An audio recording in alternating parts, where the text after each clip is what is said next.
What I'm now attempting to do is share my screen, which is going live now. It claims to me that it is sharing the screen, so I hope that it is. Yeah, it is.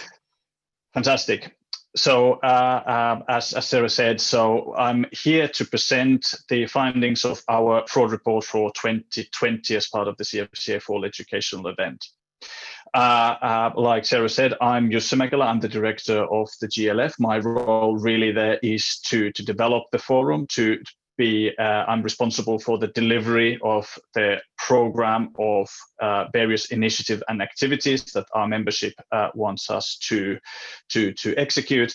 And fraud is perhaps one of the more critical, is one of the first working groups that we set up. It's a very critical topic, continues to be a very critical topic for the international carrier industry, and a lot of attention continues to be put in fraud in order to drive behaviors and activities that will eventually lead to a reduction in fraud and even eradication of fraud in the future if we are successful. So can I change slide? Yes. So to start off, just wanted to really provide a bit of a introduction to the fraud report. I was actually it was a year ago. I was privileged to be invited to your members meeting at Tucson, Arizona, where I presented the 2019 fraud report and the findings. So it's good to be sort of like adding some continuity on that. As a genesis on the fraud report, so this is now the third annual report on fraud in the international wholesale. We started to do this in 2018, really on the back of the launch of the GLF and I3 Forum Code of Conduct Against Fraud. And this was so that the GLF members wanted some way to measure what the impact of the various activities against fraud was having.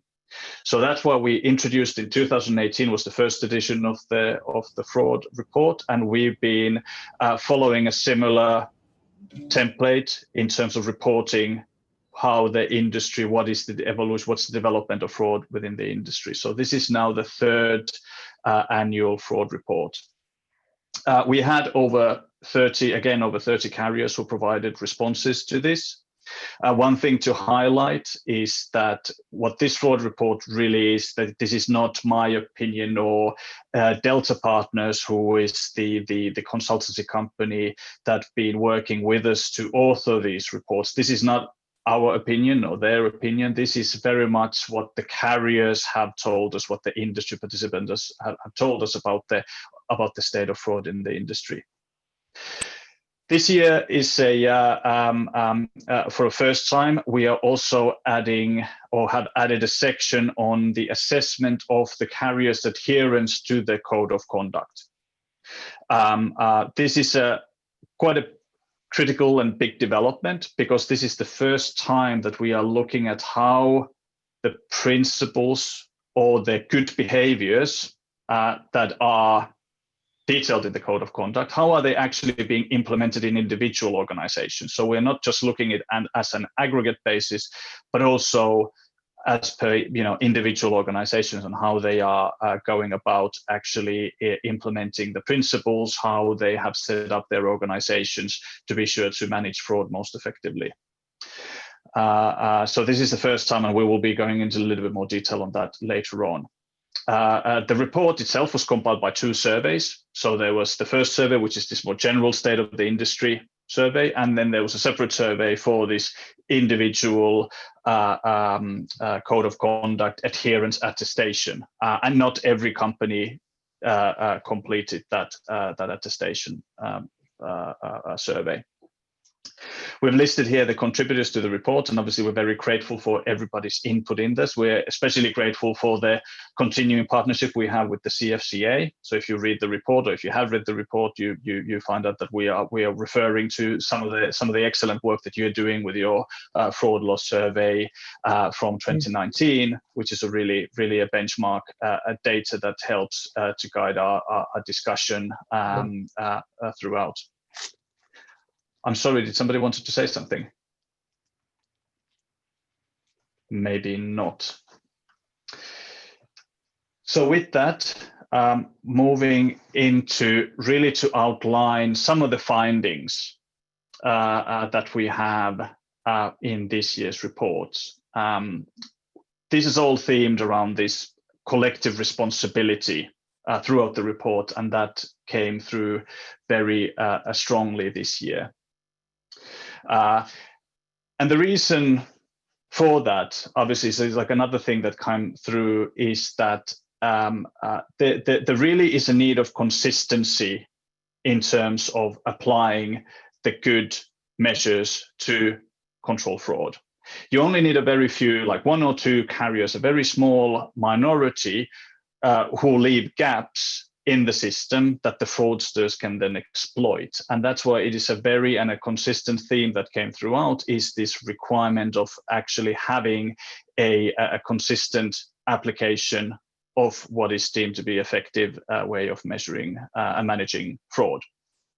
One of the things as well that we found out this year is that, and this is just anecdotally, there's no data set to show and prove that, but it's a sense that we get because we interviewed nearly every respondent to the fraud report to provide a little bit more color, to provide a little bit more that sort of background detail behind the responses, and throughout it came very clear that there is a much more, and we sense a much more higher level of passion this year than perhaps in the past 3 years that we've been doing this. So this indicates that this is as a topic, it is a very much a critical element, and also that there is increasing amount of changing of behavior that all the carrier community, the GLF community, are taking it increasingly more seriously. You know, sometimes that passion might come across as frustration, which is completely justifiable, but that's just something to note. But in terms of like the fraud trends that we had, overall we saw a slightly reduced number of carriers who report fraud as a top priority or as a strategic priority. But we don't believe this is a representative of the carriers losing focus on fraud. It's perhaps more that the carriers have been going through this educational journey over the past couple of years. It's been a very much a top priority in their organizations. It's been a very much about focused on getting the senior management to understand the implications. And now it is more moving into this heightened level of business as usual focus. Not so much that there is less focus, but it's more there is less of this increased level of education, that is internal education, that is happening in the organizations.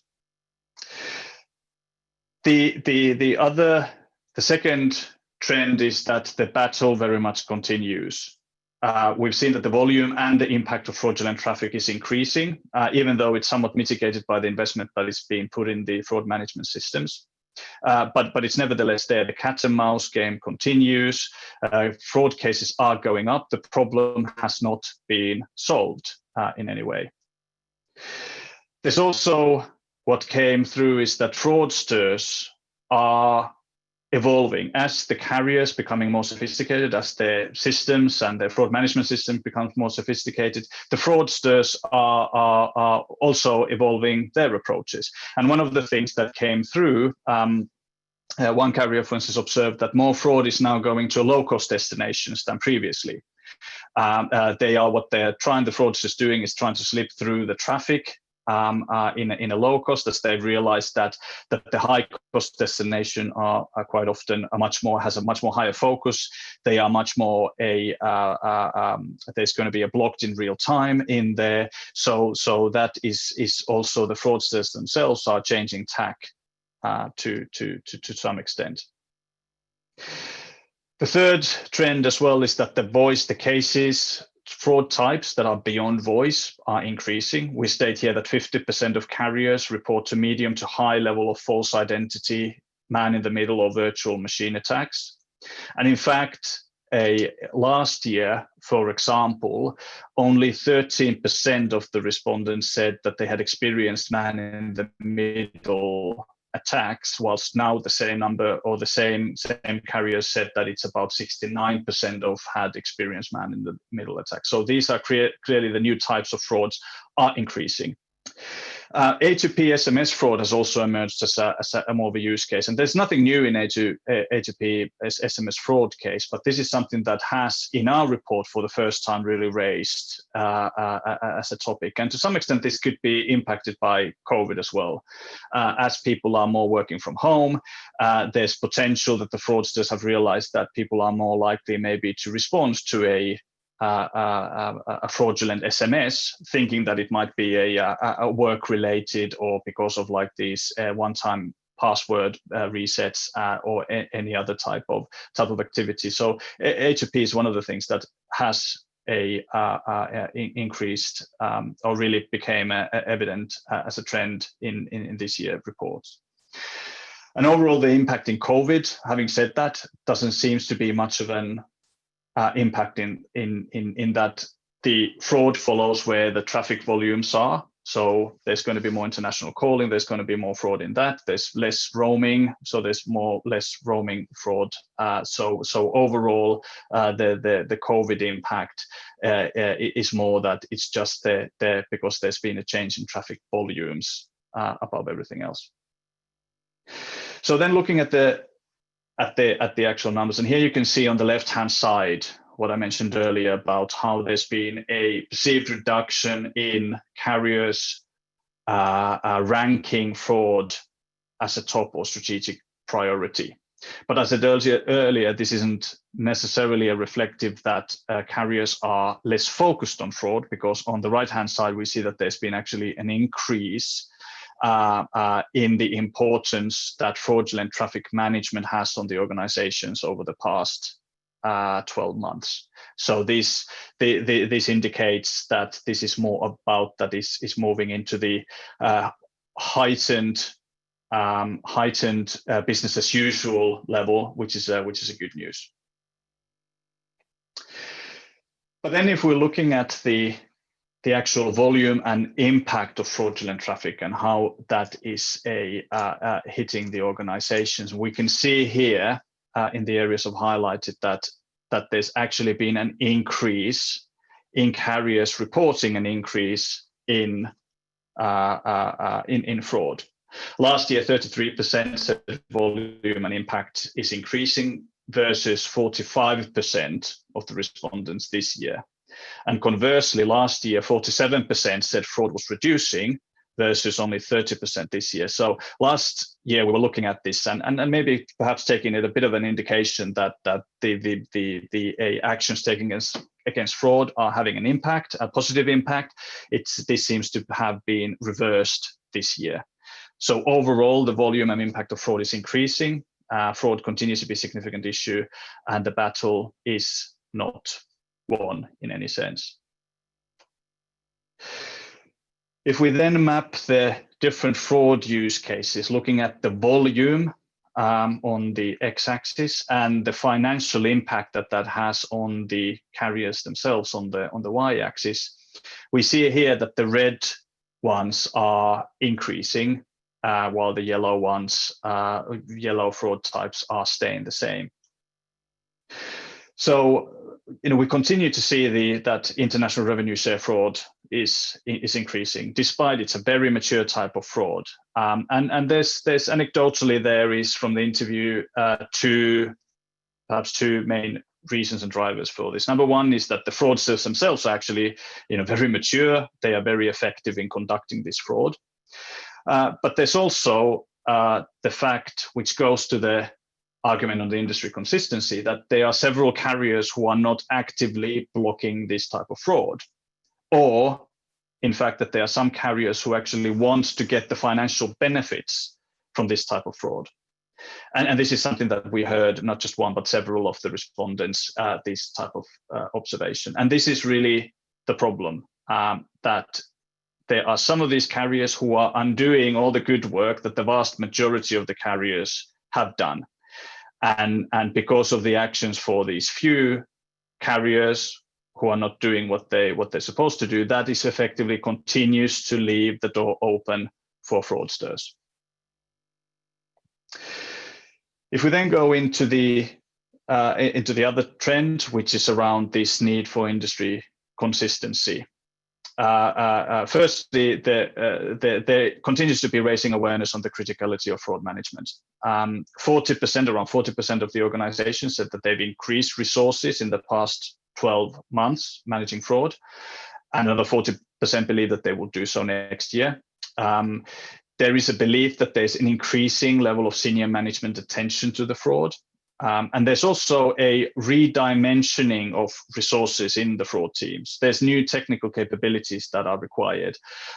For example, we're seeing now fraud teams being supplemented by data scientists, for instance, or people with specific expertise on e-commerce or payments. So these are the kind of new skill sets that are being introduced into the fraud teams. Technology investment continues to grow as well. 40% of carriers anticipate that they are increasing investment. A lot of this is going into the sort of technology, so machine learning and AI identified as priority investment areas. But at the same time, carriers also saying that to some extent this increased level of investment is required just to basically sustain the pace with the development of fraudsters. So it's not necessarily to reduce fraud, but only to keep it where it is. You have to invest more. And then the third trend here, which I've been talking about a lot, but because it's such a critical part, is this concern of the consistent compliance. There is this concern that some carriers, that the others are not really doing what they're supposed to do in blocking fraud. And unless there is this consistent effort and consistent industry approach, there is going to be the effort that other people are making into this will be lost, and the fraud will continue to sustain.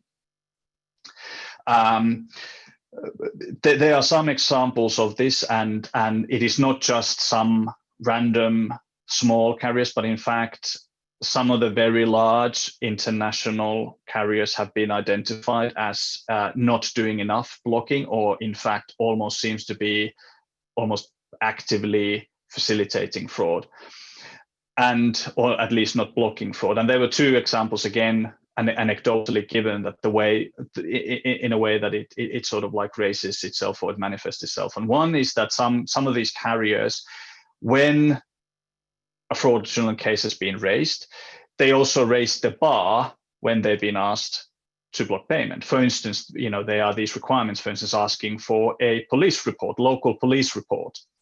And anybody who's tried to raise local police reports, pick a country anywhere in the world, sometimes not necessarily a very sophisticated country, and then if you have to go to the local police and explain them that the PBX hacking has taken place, it can almost become impossible thing to do. And at the same time, you have some carriers who are requiring this in order for them to block the payment.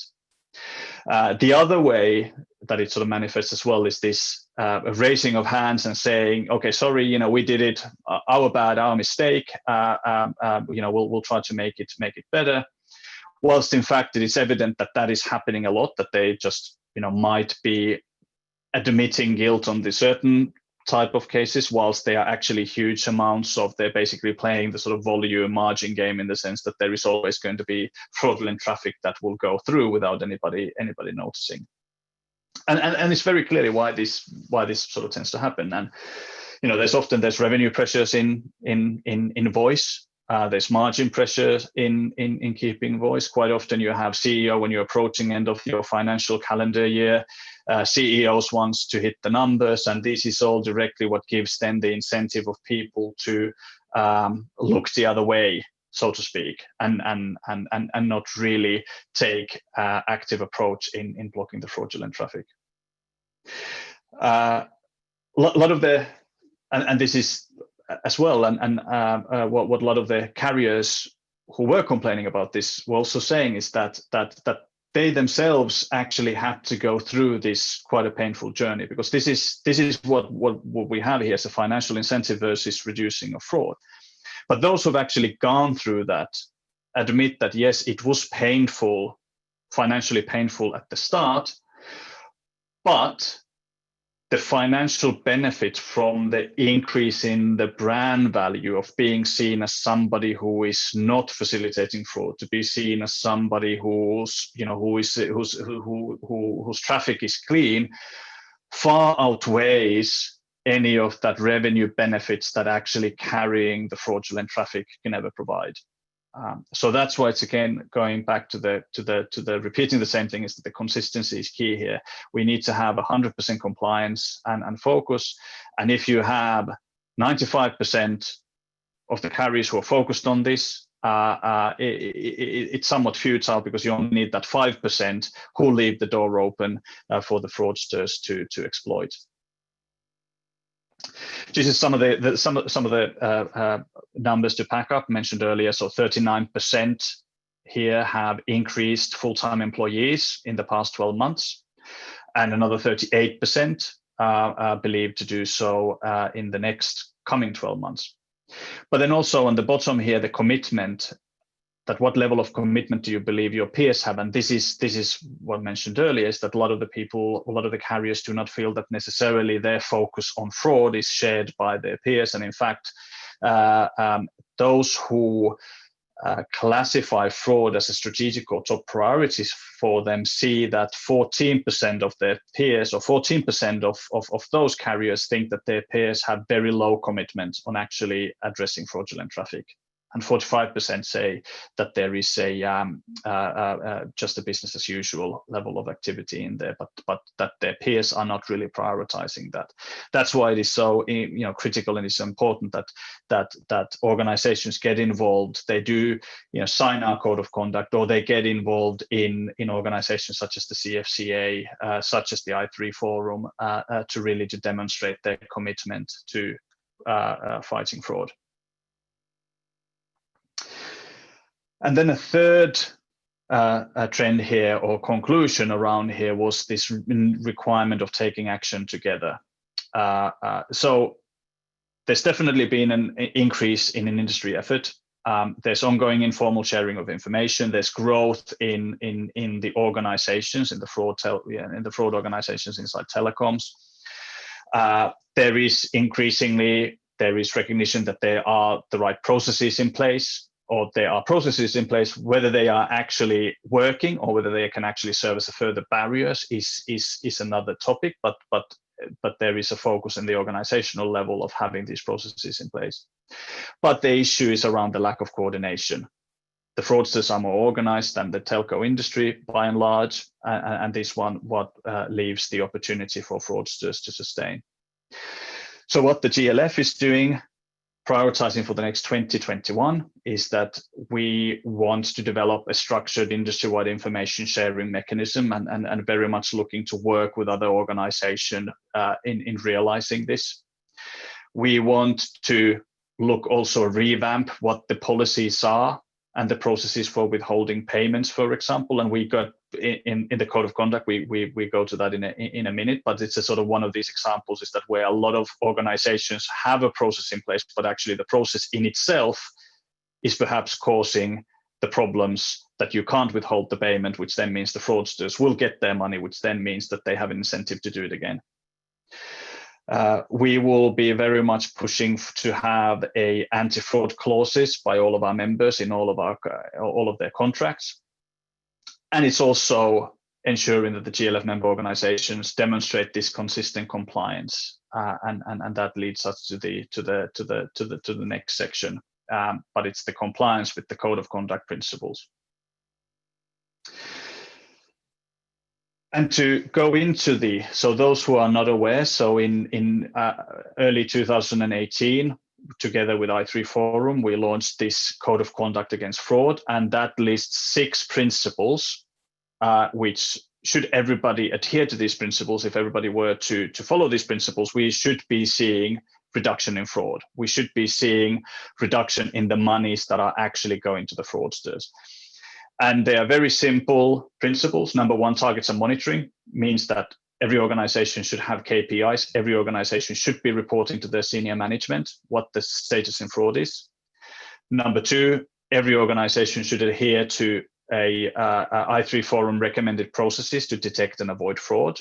So there needs to be processes in place.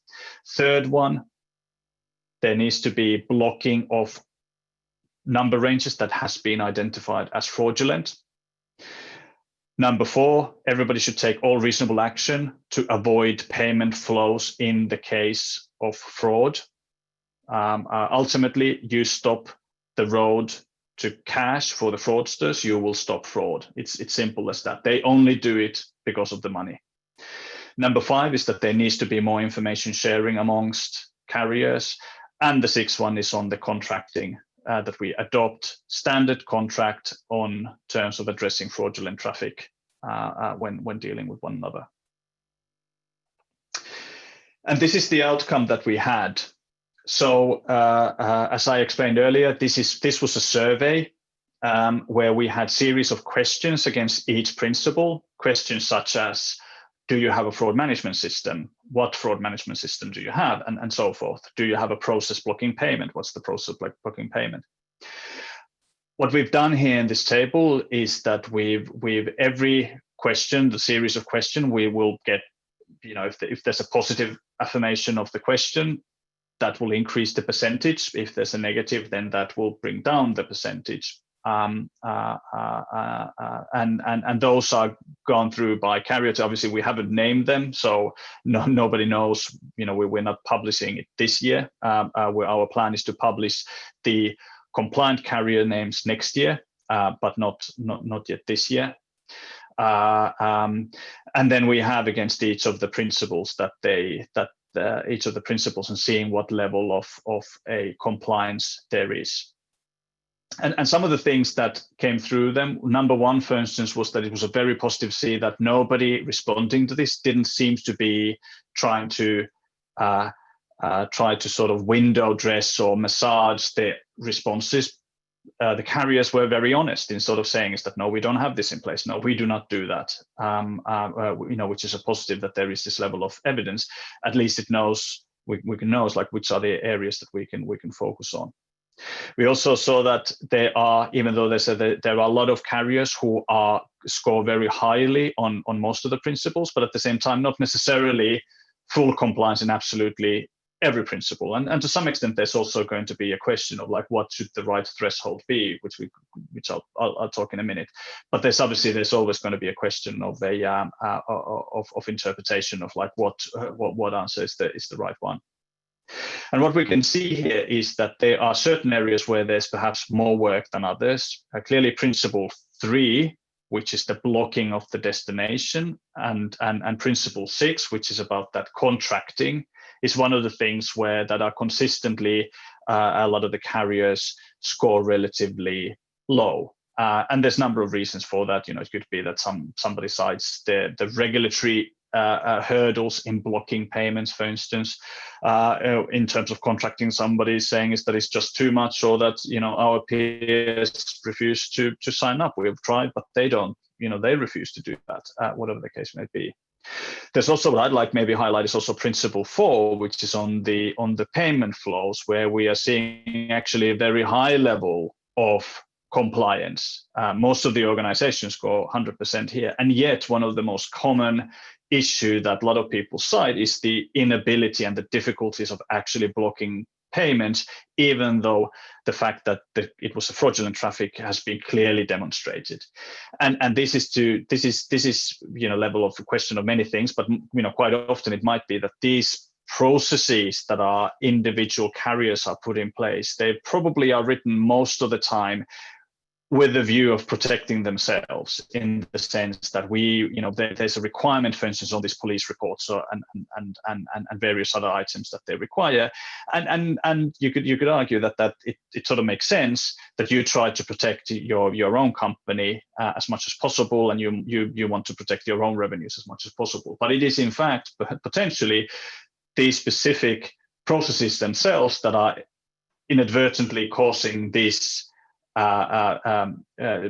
dislocation in the system that is effectively makes stopping payments incredibly difficult, which then makes fraud such a profitable activity for the fraudsters. But what we are now doing across the respondents, across the GLF organization, across the code of conduct signatories, is informing them individually where they came across on the table, what their results are, giving them opportunities to address the issues that this exercise have highlighted, and with a view of then doing this again next year and every year thereafter, and publicizing the names of those who are compliant, so that they can really demonstrate to the overall market is that we take this seriously, we are compliant with everything, and then also giving incentive for everybody else to ensure that they want to be on that list of compliant carriers. The question, of course, there is that what measures where the threshold should be. This is a percentage of respondents that we are calculating, and if you can see here on the horizontal axis, we have the number of principals that are in compliant, and then on the vertical axis, we have what the threshold is. And if you look at, if we were to put the threshold at 100%, you would see in the highlighted area that no carrier is compliant in every single principle. There are 4% of them are on 4 principles, 26% of the respondents in 3 principles, and so forth. So perhaps the more answer is around that 80% threshold, where at the moment about 30% will be compliant. And obviously by next year, we want to see this going up. We want to see that much higher, and we want to work with our members and with everybody who wants to make the attestation to ensure that their systems are such that they can achieve the highest possible compliance rates. And I think that is all that I had to say. So I would encourage everyone to go to our website, itwglf.com, where you can see the report. Download that. I'm always, if you have any questions now or later on, or if you want to, if your organization haven't been through the attestation, we would welcome everybody to do that. We will not publish anybody's name against unless they agree to that. But please encourage everybody to go and have a look and read through the report, and let us know any of your feedback, in the coming weeks and months, as we then prepare for the next year reports in this time 12 months from now. So I'm going to finish there. Thank you very much for your time, and obviously if there's any questions, please let me know.